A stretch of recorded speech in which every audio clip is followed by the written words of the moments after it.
Yes, people, welcome back to Inside Devils. An emergency meeting has been called as Manchester United have sacked Erik Ten Hag. It is over, finito. He is done. Ineos have made the call after Manchester United lost 2-1 to West Ham United yesterday at the London Stadium. We are absolutely stunned, and I'm sure you guys are as well. Not that we didn't see it coming eventually, but in terms of this morning, we definitely didn't see it coming. We've had to call in Angelina, we've had to call in Hugh, we've had to call in Alex, who's coming from, I think, Ten Hag's wake or something, I don't know. He's dressed up. Crookie, let's go straight to you, mate. I mean, you're dressed for the occasion. Did you know something we didn't know? No, I didn't. This was me being victim of an office prank, I think, but we won't go into that. But yeah, fitting maybe that I'm wearing a black tuxedo on the day that Erik Ten Hag is put out of his misery. Am I surprised? A little bit by the timing, although I did run a story this morning saying that Manchester United have been actively sounding out potential replacements for Ten Hag, once again, including some managers already employed by other clubs. So there is a possibility that they will entertain the idea of compensation. We'll probably come on to the runners and riders to be the new United manager later in the programme. But it had to happen, didn't it? After the start of the season, really. 1 win in 8. They've eclipsed more than a year now without winning a game in Europe, which for a club of United's size and stature is simply unacceptable. And there were no tangible signs of progress. I don't take any gratification in seeing images of Erik Ten Hag smuggled out of his house, hiding in the passenger seat of a car, because I wanted him to do well. I liked him. He was, by and large, courteous to me. He gave us a brilliant day at Wembley, 2 brilliant days at Wembley, but most notably in that FA Cup final last season. I don't think we should take anything away from him for that. But on the flip side, 8th in the table last year, not good enough. 40 points from 27 games in 2024 means United will be on course to finish 9th if that points per game ratio continued, which will be another new low. And the performances just haven't been good enough. I think they should have done it during the last international break. I felt like that was the time. After that debacle against Tottenham, he limped on. I thought he would probably get through until November and then they would make a change. But they've decided to act early. Thank you for the memories, Erik. Thank you for the 2 cup victories. But ultimately, you were no longer up to it.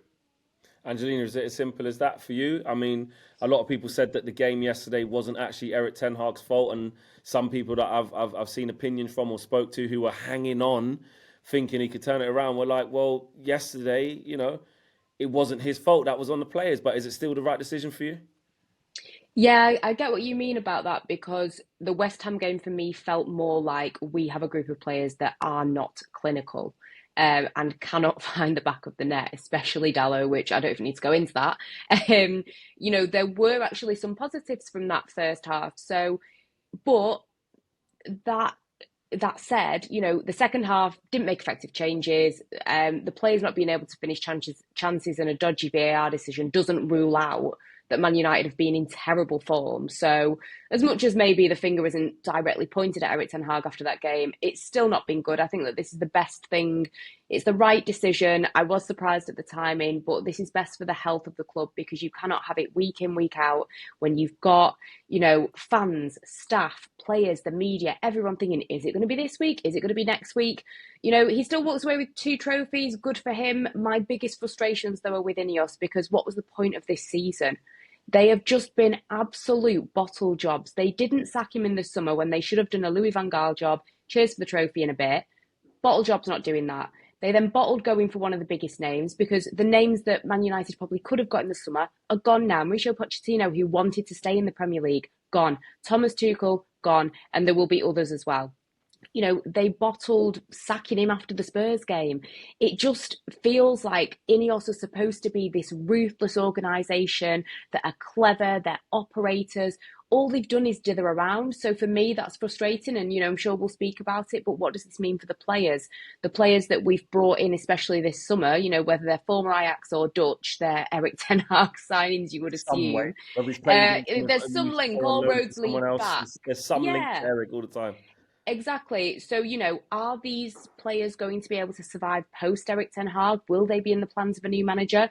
So, all of that really concerns me as well. But my biggest frustration is with Ineos because we put our faith and trust in them that they were going to sort this mess out and they've been horrendous. Hugh, how shocked were you at the fact that it happened this morning?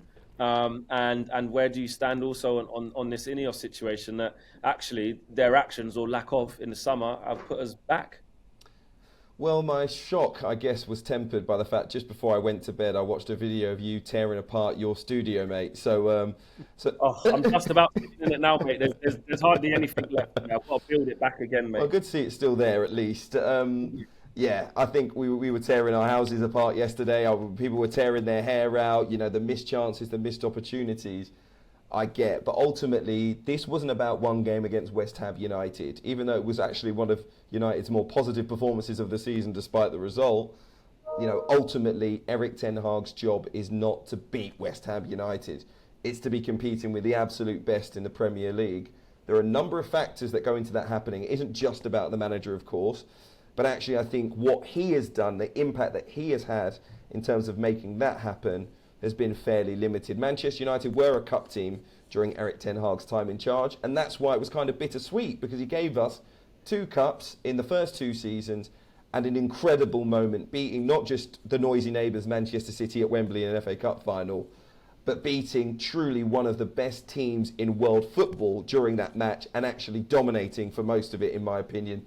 Surely a deserved victory. We didn't steal it. It was a fantastic day, which will live long, long, long in the memory, including the game at Wembley against Newcastle, the League Cup final. I was there, and it was magnificent, because you just want this feeling that Manchester United, even when we're down, we'll still win trophies. You want to send that kind of, I hate to call it arrogance, but you want to send that message out to other teams during across the league. We can be rubbish and still win trophies. That's who Manchester United should actually be. But we want to be a great team. We want to be a team that everyone looks at and says, we wish we were like them. We wish we played football like that. That is the history of that football club. And I have to say that Erik Ten Hag has left the football side of things, the squad and the way that we play, for me, not in a better position than when he took over. And ultimately, I think every person that goes into a job, they want to leave it in a better place than when they came in. I'm not sure he can say that, but I do respect him. I hope he does well in the future. I think he will do well in the future. But every manager, we know plenty of them, has at least one job that just doesn't go their way. And I've summed it up so many times as like breaking up with someone who's just a lovely person, who you just know isn't right for you. I'm sure Erik Ten Hag will make another football club very, very happy. It's just not ours. Yeah, I agree with everything you've all said so far. I mean, I was shocked that it was this morning. A lot of people pushing back towards some of the opinions we was having on the channel yesterday, and in general online, saying that this game, this wasn't his fault, and the players didn't score, and Michael Oliver is an idiot, and this, that, and the other.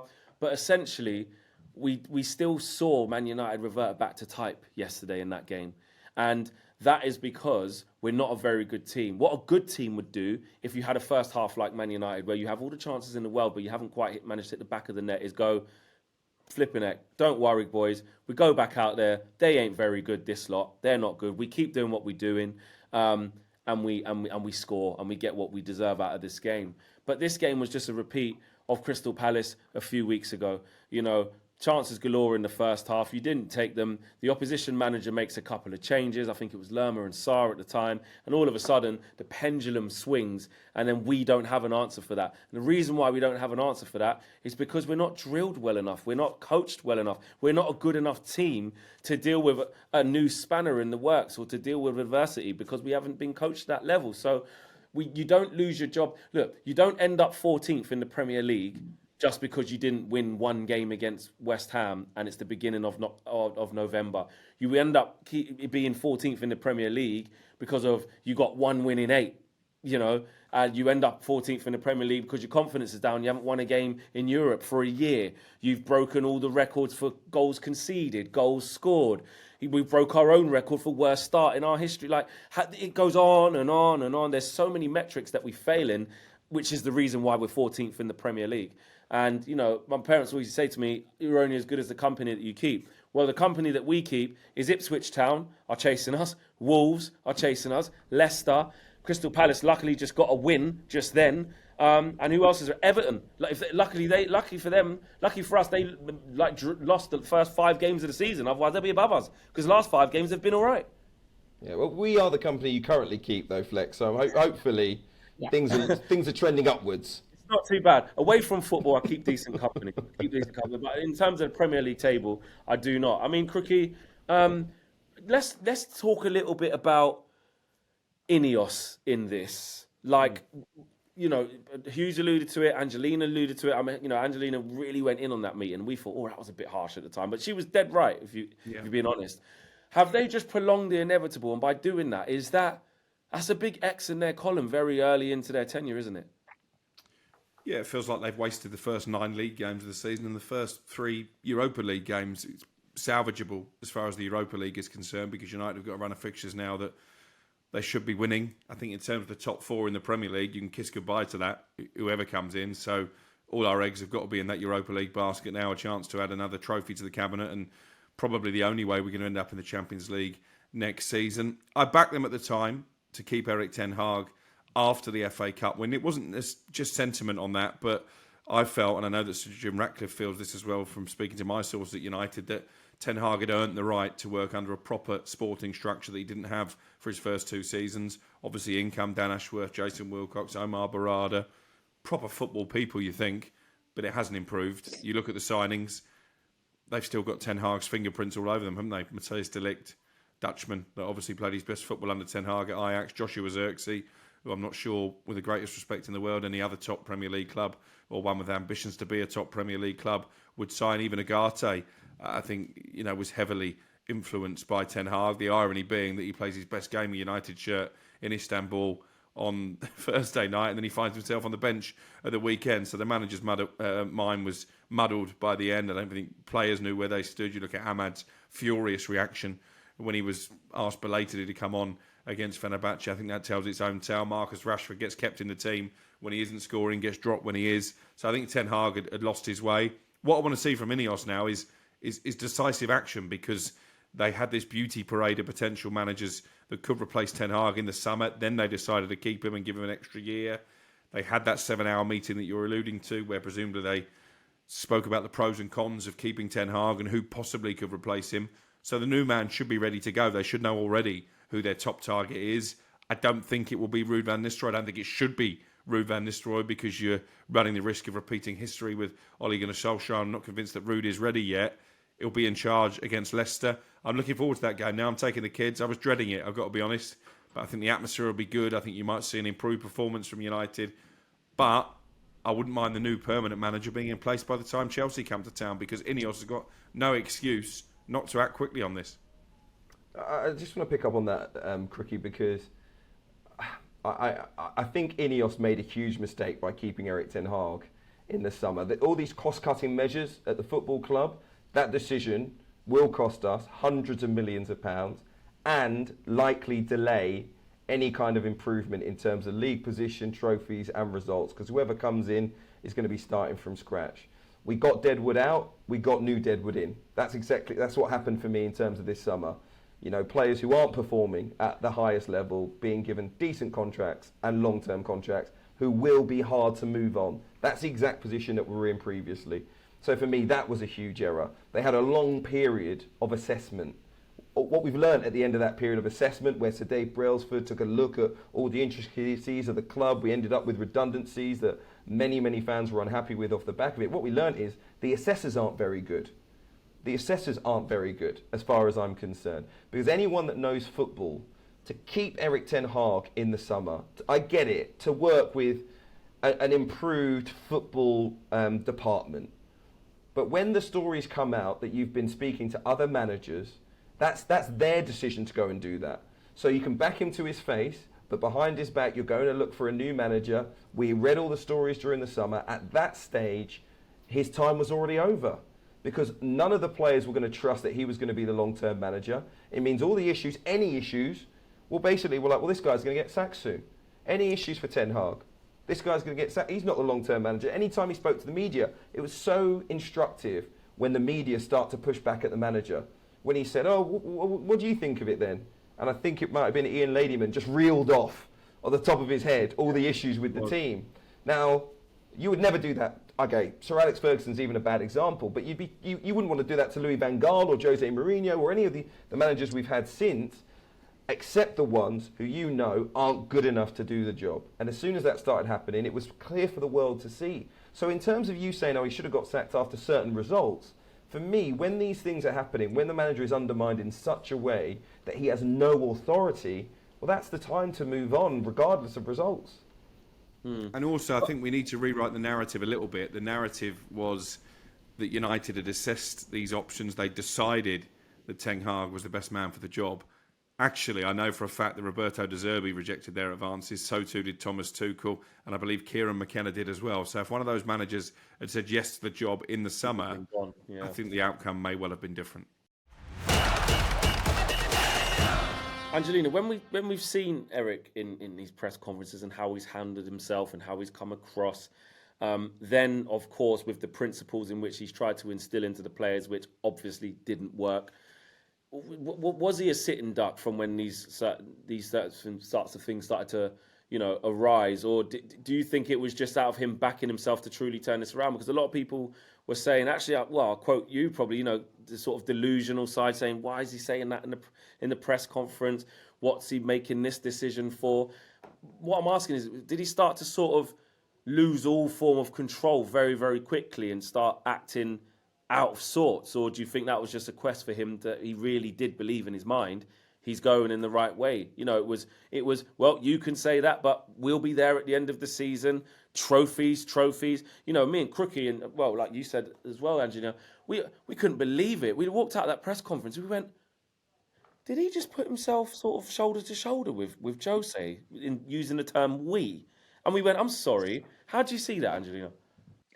I think with Ten Hag, he's kind of been a bit delusional since day one. This isn't the first time that we heard something and thought, that's a little bit strange. It's been a frustration since last season as well, where he was coming out and saying things. But, he's not the only delusional manager that's ever been. I'm sure that there are many that have said things that, things that don't really make sense. But I think that I don't know him personally, so it's hard to say, but it seemed like he really did back himself.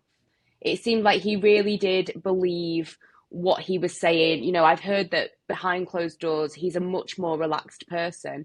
But as much as I'm not trying to make excuses for him, what is he supposed to do? Like, it's not easy in these situations where you've got an immense amount of pressure on you.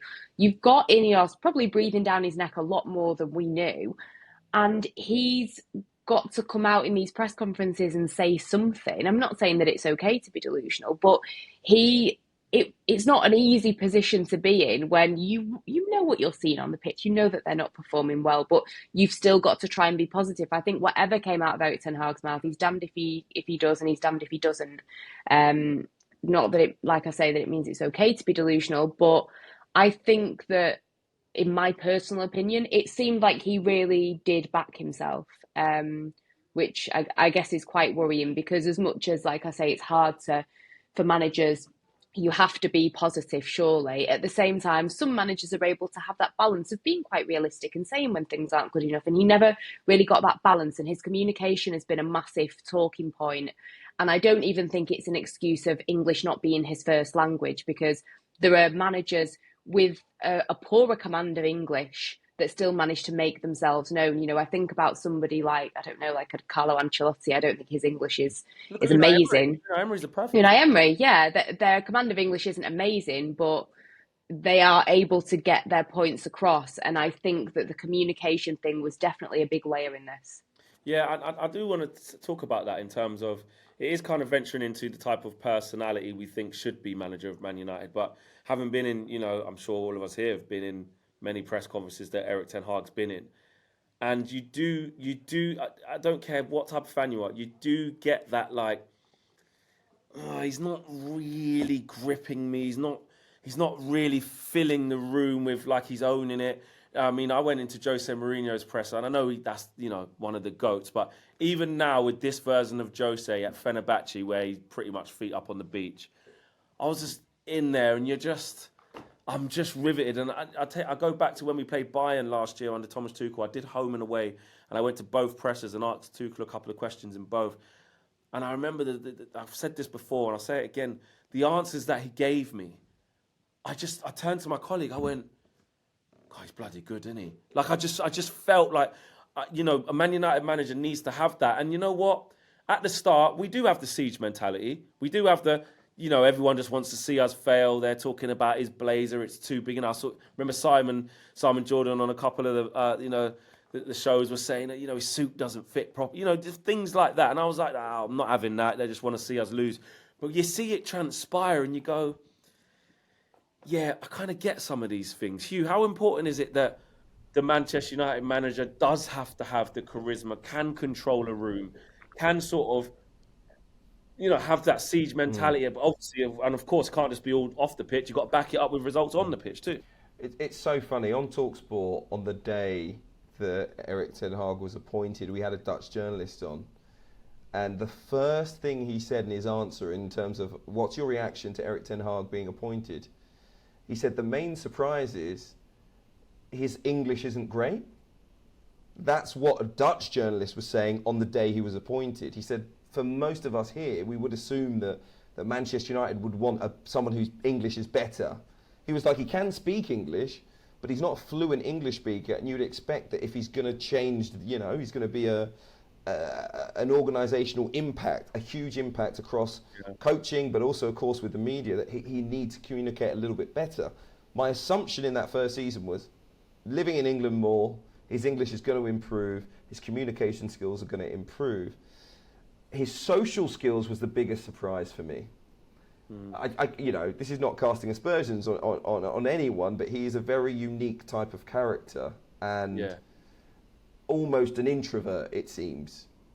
He doesn't really deal well with trying to command a room and be the centre of attention in the way that someone like Jose Mourinho or Thomas Tuchel does, because I think it's just more natural for them. And actually, it's not who he is. It's just not who he is. Exactly, it's just not who he is. And I think actually what we saw as time went on was that lack of self-confidence in the middle of a room actually undermined him as a manager, because people went, well, he doesn't believe what he's saying. And every time he said something where he praised the team, it almost came across as totally false. It was like, he doesn't seem like he believes it. You know, he's saying he can't think that. He can't think that. And we had so many of those that's what I mean. You know, a big part of this is his public persona. He didn't have a strong brand as a manager. We've probably seen worse managers with stronger brands. Eddie Howe might be a worse manager than Erik Ten Hag. He has a stronger brand. And even Gareth Southgate had a strong brand as a manager. The actual brand, we don't want him to manage Man United, but the actual brand. The actual brand of like who Gareth Southgate is and what the public thought of him. They had a really good conception of what his personality was, who he is as a person, what he thinks about all manner of things, from football to outside of football. You understood him a little bit more. We still don't really know Erik Ten Hag. I couldn't tell you what kind of guy. Like, what does he do at the weekend? You know, who is he? I don't know. Does he like to go out? Does he like to stay in? You know, he really had issues getting across who he is as an individual, and I think that probably hurt the way that he communicated his football tactics. Joining us, we do have Constantine Eckner joining us, German football expert, friend of the show on talkSPORT as well. Constantine, thank you so much for joining us. We have to start with your man, Julian Nagelsmann, because I think it's about third favourite at the time of recording now to be the next Manchester United manager. Of course, he is in the German national job at the moment, doing a very good job of that. What are the chances, first of all, of him being next Manchester United manager? I think the timing is kind of not perfect, to put it mildly, because he extended his contract as the German national head coach in the most recent summer, basically committing to the German national team for the World Cup in North America and Mexico, as you know, which is kind of a big deal, and he has committed himself to coaching the Germany team in North America and Mexico. So, I mean, like a couple of months ago, I would have said, the chances are kind of up there that he could join Manchester United. I mean, the same would have gone for Thomas Tuchel, of course, before he committed to England. But right now, I don't really believe in Nagelsmann trying to get himself out of the contract. Also, the German Football Association would something to have be saying about that and probably intervening.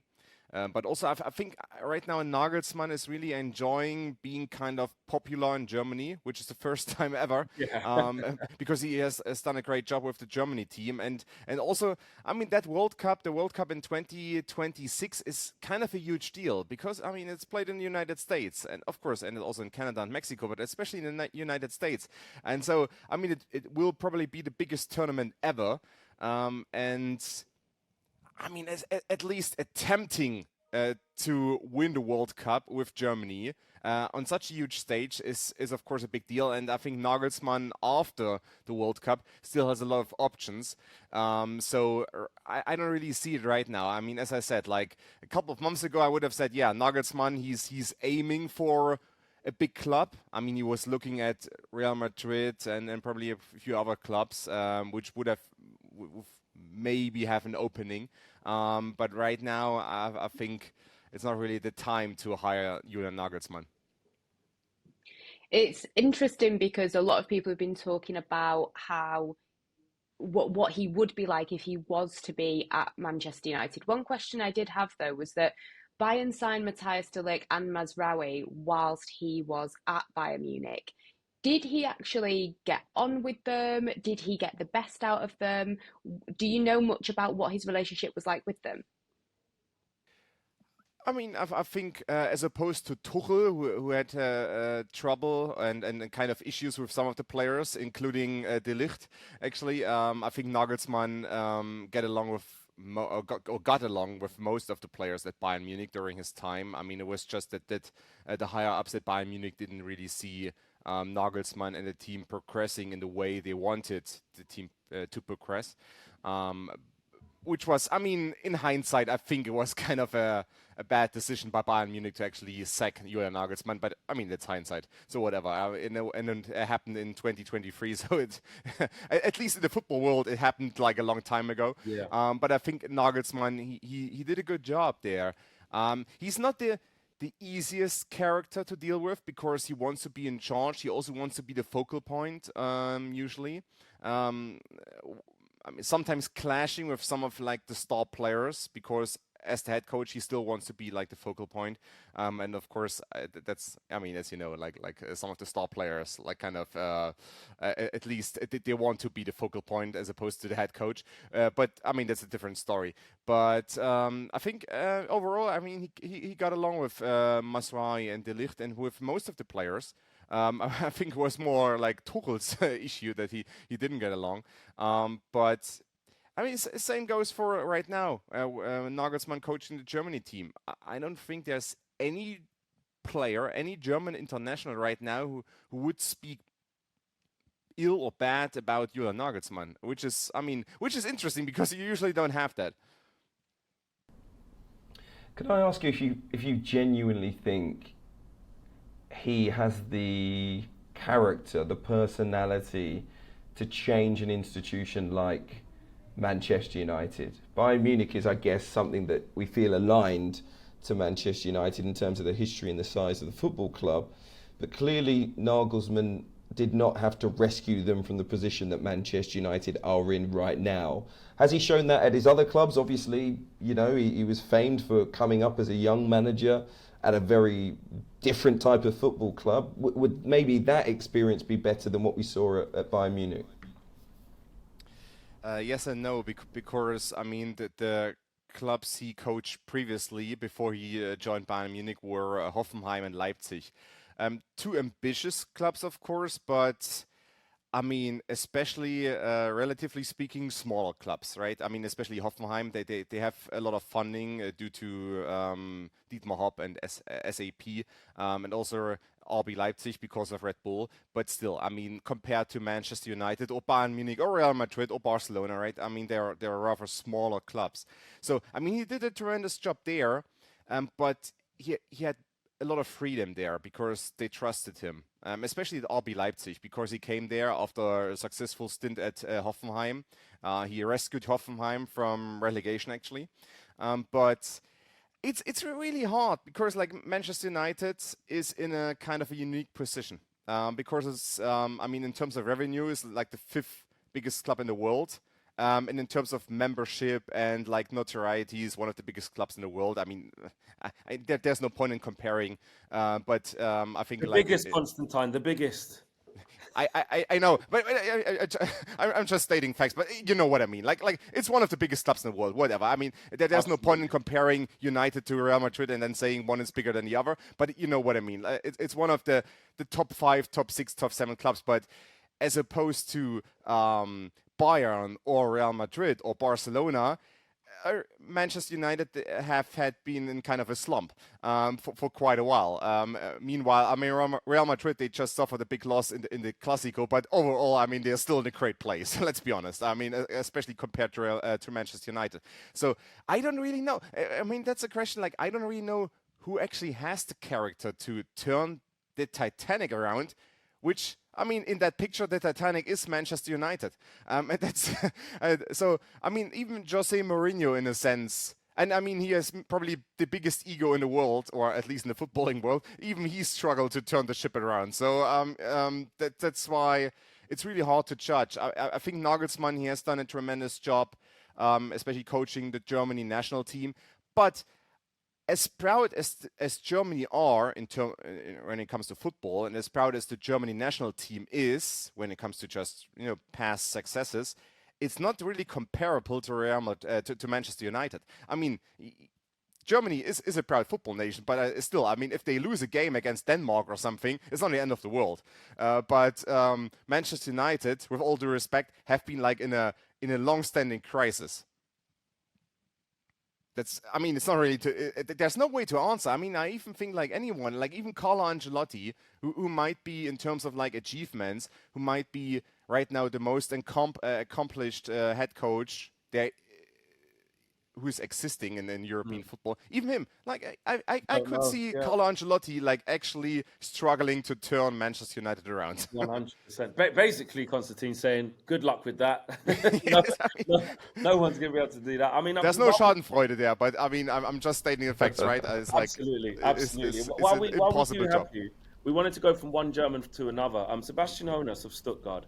I've seen his name on some lists sometimes. Manchester United appreciate manager X, they appreciate manager Y. But I just wanted to, because I've got you and I know you'll know more about him than we do, is that just a completely cross that off the list because absolutely no chance? Or do you believe that there's something there? Should we see a shock appointment? I mean, the thing is, like in terms of like his coaching abilities, I think Sebastian Hoeneß is someone who might actually move to a big club in the coming years. But he doesn't really have the resume right now.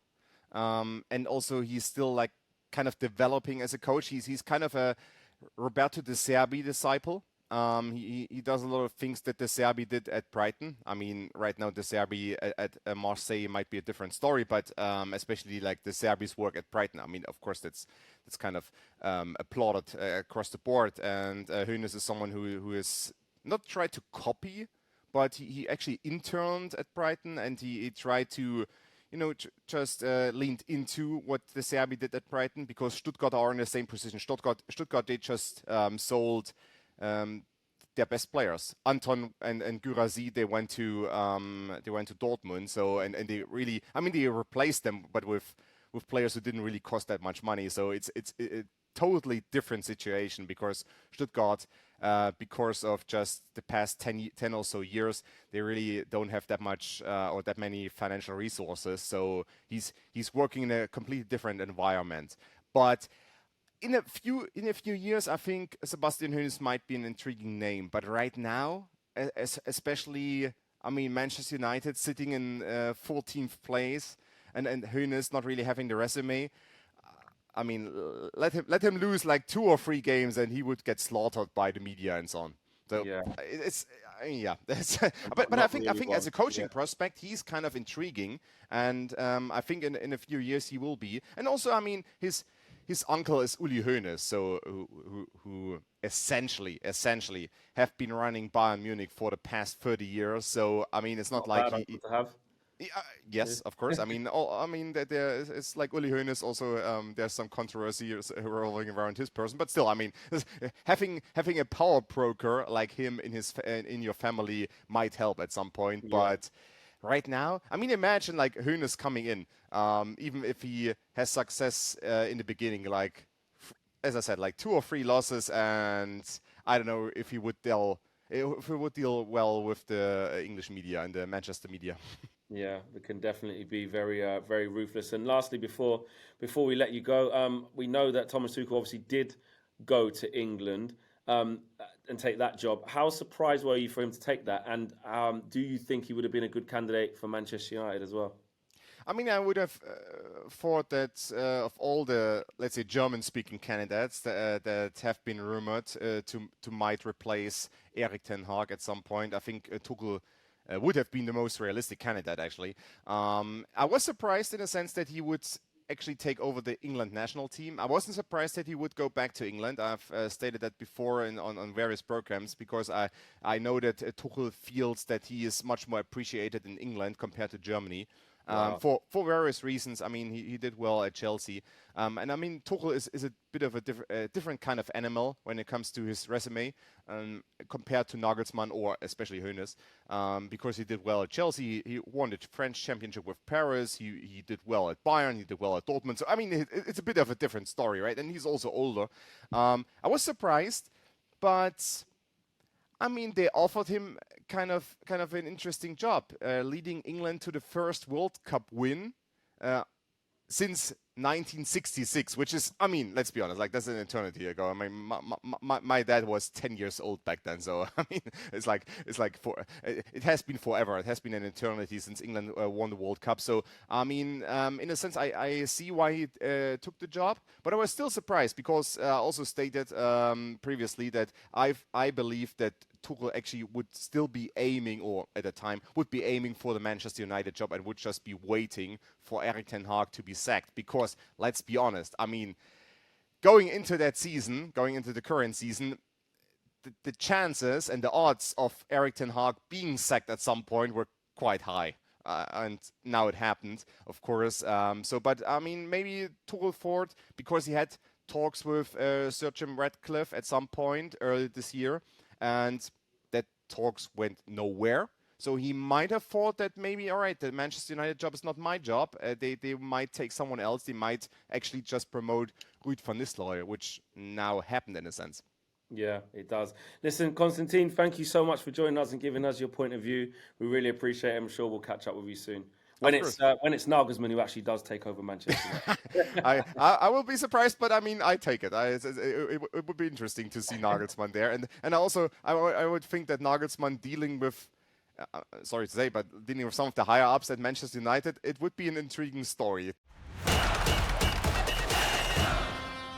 Right, so we've taken a look at the things that have gone wrong. Let's try and cast our thoughts ahead to the future. And by the way, Flex has had to leave us. Very busy man at this point in time. But don't worry, Alex Crook is back in the room. Angelina, I'm going to start with you when it comes to Ruud Van Nistelrooy, the interim boss, club legend. We all loved it when he came back as assistant, which I thought should have happened a lot sooner, because you want ex-players of real repute to be involved with the football club. He is getting a little bit of heat, though, for how Manchester United have played this season already, because people are saying he's made no impact really as assistant. So do you think things will be different under Ruud Van Nistelrooy? And I have to ask the big question, if he does well, would you want to see him given the job full time? The first thing I would like to say is I think that talkSPORT need to send Martin Keown to do some kind of interview with him, because I think that would be absolutely hysterical. That's the first thing on my list. But it's interesting with Ruud, because I know that he's spoken recently about how it was Erik Ten Hag who called him and wanted him to be, involved. And I think he's been very interesting on the touchline. I know that me and Crookie have been at a few games, and it seemed like, was it the Spurs game, I think, where he was very quiet. He was very withdrawn, as if to say, I don't really want to be involved in this. But then we've seen other times where he's arguably been more animated than Erik Ten Hag, and we saw him animated at the West Ham game. I think it's the natural thing for him to step in. A lot of people starting to make these Ole Gunnar Solskjaer comparisons. I mean, obviously he has been a manager before in a different league, but I don't think that he should be the permanent Manchester United manager. I think it's a lot to put on his shoulders. Maybe because I've been burnt with the Ole Gunnar Solskjaer thing, that it just has a little bit of trepidation for me. But I think, to be completely honest, even if Ruud is great, maybe this is something we see him until the end of the season. I know that Crookie said you'd like somebody to come in now, but if it's a certain manager who doesn't want to come in until the end of the season, or depending how things happen, maybe he does stay that long. But it just filled me with trepidation. We want somebody to come in that is guaranteed to be a success. And I know you can't always guarantee success, but you want someone that you look at and think, I have faith in this person that they are going to get us back where we need to be in the Premier League, contending for trophies. And I don't really look at him and think that. It's hard because you don't know how much control he has as an assistant manager. If Erik Ten Hag is delusional, as we all question, maybe Ruud has tried to implement things. Maybe it's not working. We're not too sure. I think you have to give him this chance to have this free range. So I think we have to kind of wait and see. But you would like to think that he would have a few tricks up his sleeve to improve this side. So it will be very interesting. I mean, it's interesting. Michael Carrick was an assistant under Ole Gunnar Solskjaer. He had 4 games in charge. That went pretty well for him. Also, Kieran McKenna, who was another assistant at Ole Gunnar Solskjaer's, who got a lot of heat for not making an impact in terms of the football whilst he was at Manchester United, has obviously gone off and also become a manager in his own right. Clearly has decent ideas and has a pretty successful team over the last couple of seasons and is now a Premier League boss. So Ruud could step out of the shadow of Erik Ten Hag and actually have an effect, which, Crookie, you alluded to a little bit earlier, might scare you slightly. Yeah, I mean, it's difficult because we're not there day in, day out on the training ground, but Ruud Van Nistelrooy clearly was a legend as a player, a top-class striker in his own right. I'm not sure it's a glowing endorsement on his coaching ability that United have scored 8 goals in 9 Premier League games. That would concern me. I think Angelina's right. He was certainly less visible on the touchline that Tottenham game than he usually is, because I think he sensed the writing was on the wall. Club sources close to Van Nistelrooy and Ten Hag insist that it wasn't a club appointment, it was Ten Hag who brought him in as their assistants. That sort of shoots down the conspiracy theories that he was always there looking to stab Ten Hag in the back. It doesn't seem like that was the case. There are very few examples, if you look back through the recent history of football, where interim managers come in, they do well, they give that short-term uplift, and then they get the job and they continue to prosper. There are far more examples of interim managers who come in, do well, provide that short-term uplift, get the job full-time, and then things very quickly go pear-shaped. So I think actually the easy decision for Ineos is, if Van Nistelrooy does do well, they win games, they just keep him in charge. The brave decision is to say, do you know what? This is not the right call at this moment in time. Yeah. I think for me personally, Manchester United should have an idea of who they want, because I think we all knew it went pretty badly for Erik Ten Hag last season. I think you said this earlier, Crookie, and so there should be a plan B in terms of who they're looking for immediately. But I also think that the club needs to change its view on how patient we can be. I think patience is the key word for me. Manchester United have rushed decisions. They've gone through managers at a pretty speedy rate since the departure of Sir Alex Ferguson. What they need now is to take a step back and say the next manager is not about winning the Premier League. The next manager is not about winning the Champions League. The next manager is entering a process. I hate to start the trust the process stuff. I loved it. Erik Ten Hag changed it round to stick to the plan. We can stick with that. Keep a little bit of Erik Ten Hag with us. Let's stick to the plan here, okay? And say, over the next 4 to 5 years, how do we rebuild all of the aspects of this football club to make them elite? What are we going to do with the stadium? What are we going to do with the training ground? What are we going to do with the academy? What are we going to do with the recruitment structure, which obviously is already being addressed?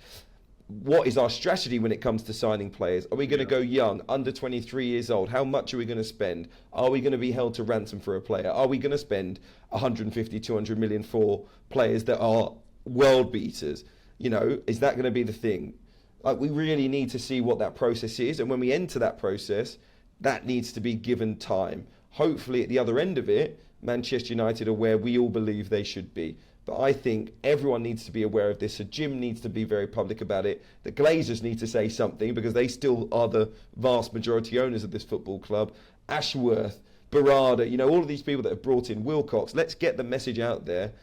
that we need to be patient about Manchester United. There could be short-term pain for long-term gain, and we're going to bring in someone who we truly believe is the next great manager in world football. Is it Ruben Amorim? Do we believe it's someone like that? Is it Xavi Alonso, even with his Liverpool connections? Is it going to be someone like De Zerbi, for example? Do they have that real philosophy of football that we say can take Manchester United into a new era for this football club? For me, that is the only real way to look at it, because you bring in a huge name, and I know they looked at someone like Tuchel in the summer. Well, that's a win now manager. You bring in a manager like Thomas Tuchel, that's because we're going to go and win the Premier League in the next 2 years, 3 years. We're going to do it almost straight away. And I think it's really, really key that this next appointment sends that signal that it will take time. And it isn't like, I don't know, Carlo Ancelotti, talk about the big figures. Even someone like Xavi, who's been at Barcelona, people will say, because of his football career probably, well, he's Xavi and he's come from Barcelona, and so he should be bringing us something that leads to immediate success.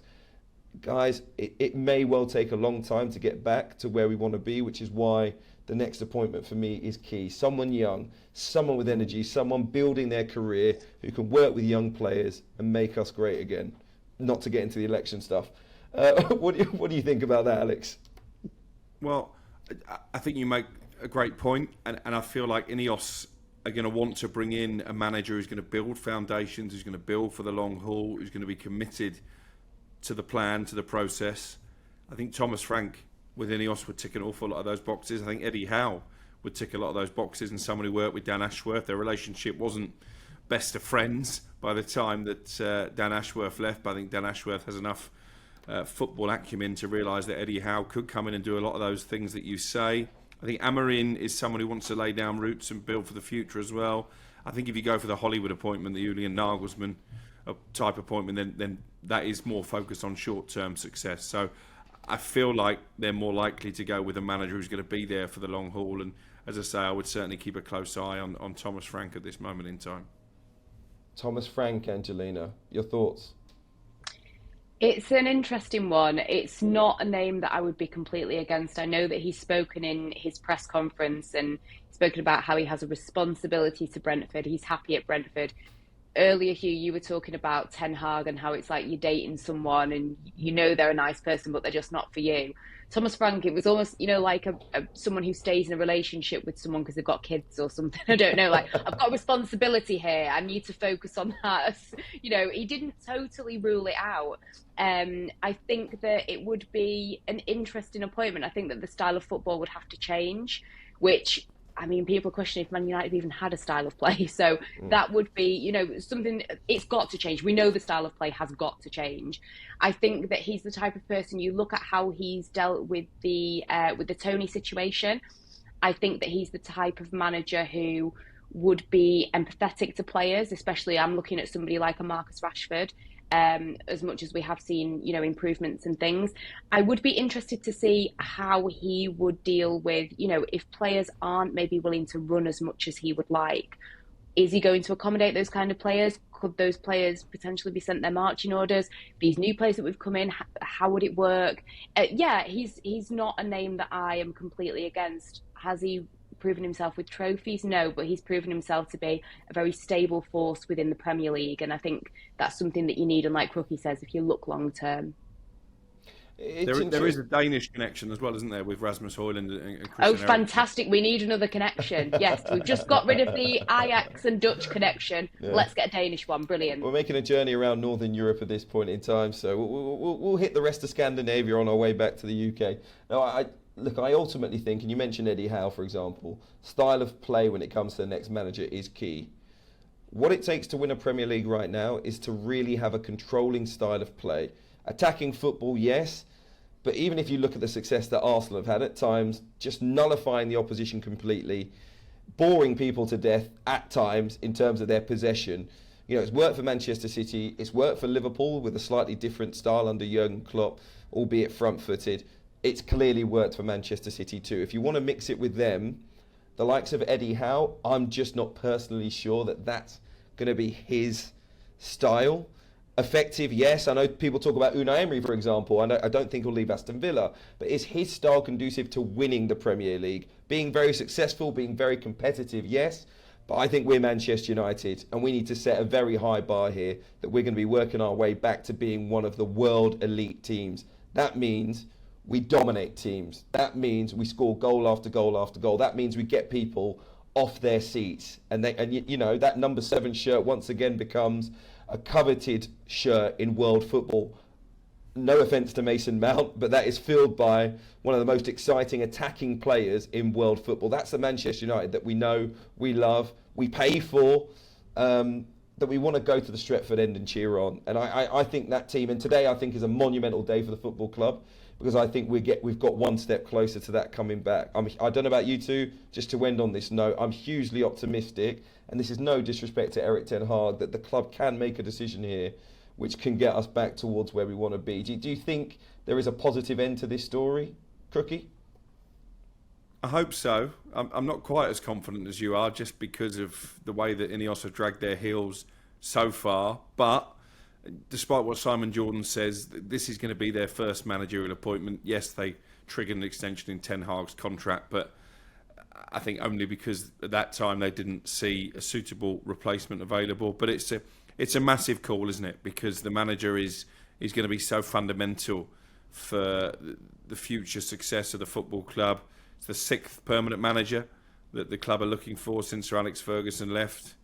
What we've seen is a pattern where managers come in, they have a short-term uplift. They've all done that, probably apart from David Moyes, in fairness, but nobody has quite been able to sustain it for the long term. Nobody really has been able to properly clear up that dressing room, which I think still has 1 or 2 bad eggs in it. So I'm not as confident as you, but I'm hopeful that people like Dan Ashworth and Jason Wilcox and Omar Barada are experienced enough to get the right man.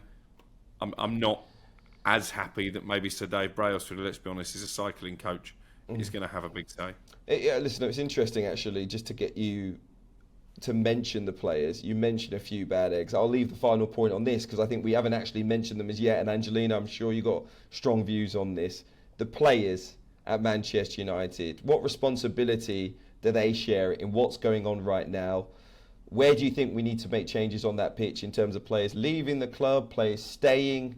Where do you see it all going when it comes to our squad? These players really do have to look at themselves on the pitch and off the pitch. We did well at clearing some deadwood, but like you say, Hugh, so far in this season, it seems like we've brought in a little bit of deadwood as well. I want to see decisions being made. I think that Bruno Fernandes is, he's our captain. He's extremely out of form. I'm sick of these Hollywood, these Hollywood moments that he's trying to create for himself in front of goal, because he clearly is so desperate. I don't see how him and Mason Mount can play in the same 11. So Mason Mount for me, and the injuries. I've said it before on this show, Luke Shaw, we need to cut the cord. Tyrell Malacia's uploading videos of him boxing or something. I don't know if he's got a career change coming up and that's why we've not seen him. But that in itself is quite strange. Christian Eriksen has been great, but I think if he has a good season, that's a name that you will cash in on and try and do good business with, arguably like we did with Scott McTominay.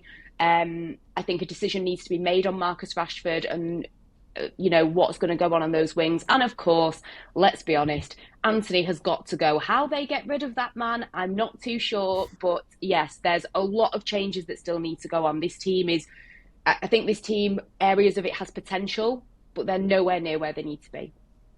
Okay. All right. You can all have your say down in the comments. Thank you for being with us on Inside Devils. Remember to subscribe, remember to share your views here, but also give us a call on talkSPORT as well. It's going to be a big week for Manchester United fans. You can watch all of our shows live on the talkSPORT YouTube channel as well. Alex, I know you're going to be very busy. Angelina, you as well. Wednesday night, suddenly the Carabao Cup, the most important competition in world football, because Leicester City come to town. We want to see what these players have as some form of reaction as Ruud Van Nistelrooy takes to the dugout to lead the team for the first time. That match will be live with you on the talkSPORT network as well. Make sure you've downloaded the app. You will not miss a thing. And we see you very, very soon. Take care.